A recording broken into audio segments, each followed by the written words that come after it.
कि 2, 9, 7, 1, 4, 10 को बढ़ते क्रम एवं घटते क्रम में लिखना है। बढ़ते और घटते क्रम में लिखना है। तो बढ़ते क्रम घटते क्रम को आप पहले समझिए। जब क्रम एक के बाद एक बढ़ने लगे तो इसको कहते हैं कि बढ़ रहा है। इसका मतलब कि क्रम क्या है? बढ़ते हुए क्रम।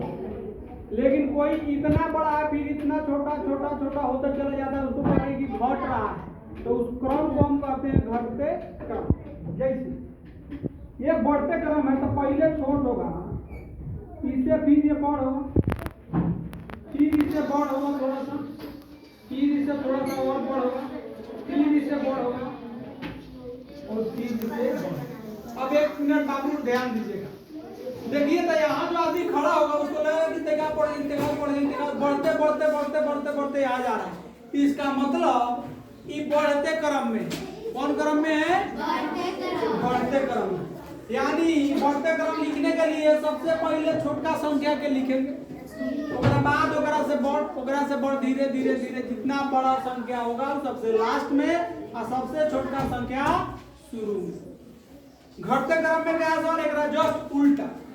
घटते क्रम में सबसे पहले सबसे बड़ा संख्या ओ से तैका ले छोड़, फिर उससे थोड़ा सा, फिर उससे थोड़ा सा, फिर उससे थोड़ा सा छोड़, उससे छोड़, उससे।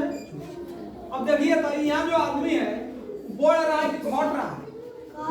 घट रहा है। नीचे नीचे नीचे घट रहा है। हाँ, तो ई क्रम हो जाएगा घटते क्रम। इसमें हम क्या सीखेंगे कि सबसे बड़ा संख्या शुरू में लिखाएगा। अब बताइए 2, 9, 7, 1, 4 और 10 में बढ़ते क्रम में पहले लिखते हैं। तो सबसे पहले इनमें सबसे छोट कौन है? 1। तो पहले इसमें 1 लिखेंगे, इसके बाद 2, इसके बाद 3 नहीं है बाबू, 4, 7, उसके बाद 9, उसके बाद भी 10। चलिए ठीक है। घटते क्रम में सबसे बड़ा लिखना है, तो सबसे बड़ा कौन है?